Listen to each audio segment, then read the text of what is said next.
Futuri apresenta The Pitch Invaders. Eu quero colocar mais um ponto legal também, ainda nessa estrutura de saída, Zago, que é a questão da marcação adversária. A gente já falou que a saída de bola poder ser feita com os zagueiros dentro da área mudou totalmente um conceito nessa saída. E aí eu queria, por exemplo, se a gente falar de vantagens e desvantagens, que é um tema que vai perdurar quando a gente fala de saída de bola, as vantagens e desvantagens, de repente, de você enfrentar uma equipe que te marca individual, e aí você pode ter dois atacantes marcando teus dois zagueiros, mais o outro meia marcando teu volante, e aí ele tem uma dificuldade maior para sair, talvez, e a marcação por zona, entre vantagens e desvantagens, como é que é trabalhado isso também? Porque a individual, eu imagino que tem que ter ainda mais o refino técnico do zagueiro para ele conseguir sair dessa pressão individual. O Gabriel, tem um passo que a gente não fala muito, a gente critica em alguns momentos quando uma equipe baixa a linha para jogar contra uma equipe que sai jogando bem, sob pressão, mas que ninguém entende, que é o seguinte, olha só, primeira coisa, né, e eu vou entrar na sua resposta a partir disso, quando eu pressiono alto uma equipe e ela utiliza bem o goleiro, eu estou pressionando com 10, teoricamente, 11, porque o goleiro está no jogo. O goleiro está no jogo e está sendo bem utilizado. Ou seja, eu já, mesmo que, assim, independente do tipo de fixação que está sendo usado na minha linha, que já vai tentar criar uma superioridade maior ainda, de tentar fixar minha linha com 2 ou com 3, né, a minha linha de 4, que já vai gerar uma superioridade maior, eu posso já partir de pressão alta com 2 jogadores livres. O goleiro e um jogador nas costas da minha linha de pressão, das minhas 2 primeiras linhas de pressão.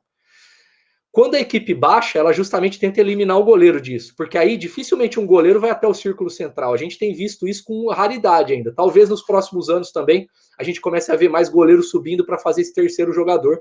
E a equipe Acho que no Brasil, o mais recente foi o Rogério Ceni com o Fortaleza, mas na Série B ainda, né? Na Série A ele não chegou a fazer tanto, né? Exatamente. Que ele subiu o goleiro, justamente para manter essa vantagem de um jogador. E eu acredito que até determinada altura é muito seguro. Porque o goleiro está muito próximo de retornar para onde ele tem que retornar. Tá? E às vezes eu acho que até vantagem você estimular o adversário a recuperar a bola e tentar fazer o gol, porque acho que a chance é menor se ele estiver bem pressionado num pós-perda do que se ele tentar te atacar. E aí a provocação do goleiro adiantado ela é boa, porque ela vai gerar isso em quem recuperar a bola. Né?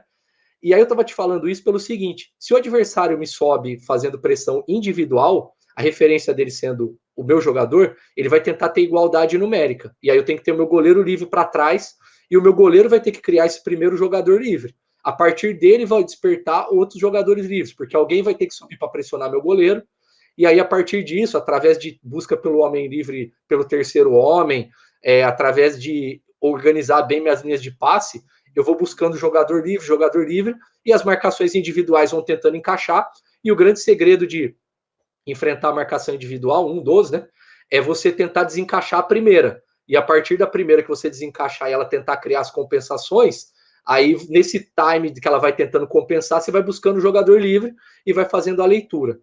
Quando você enfrenta uma marcação com uma estrutura, né, uma zona, então assim, um 4-4-2 com 2 linhas, vai te pressionar alto com os 2 atacantes, a linha de 4 do meio fechando as paralelas, fechando o centro do campo, ou um 4-1-4-1 que traga o centroavante, faça um losango, né, como um 4-3-3 como o Liverpool, que faz um losango trazendo o Firmino.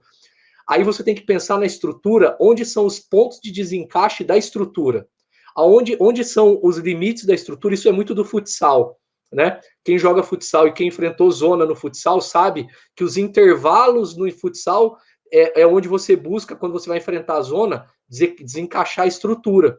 Então, quando eu penso em individual, eu preciso criar esse primeiro homem livre. Quando eu penso em zona, eu tenho que pensar em desencaixe da estrutura. Então, como que é a estrutura do Liverpool?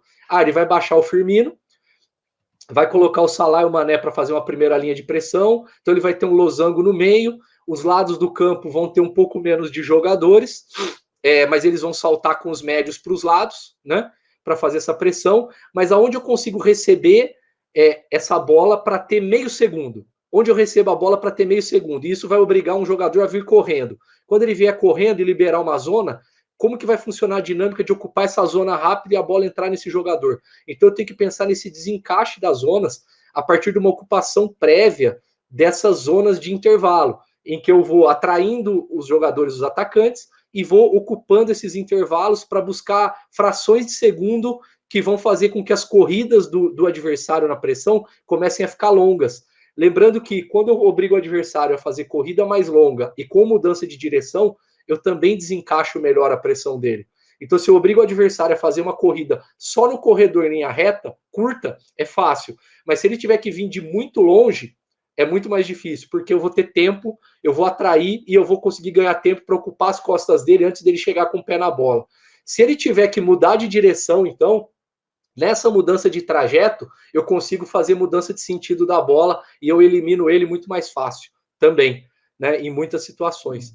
Então, quando eu vou enfrentar individual, eu tenho que pensar nessa questão de gerar homem livre e numa questão também que eu até escrevi um pouco sobre isso, ô Gabriel, porque a gente esqueceu que algumas vantagens que são do jogo têm que ser exploradas. Por exemplo, eu não posso, em nenhum momento na marcação individual, ter o adversário que está me marcando, me vendo a bola e vendo o gol dele de ataque ao mesmo tempo.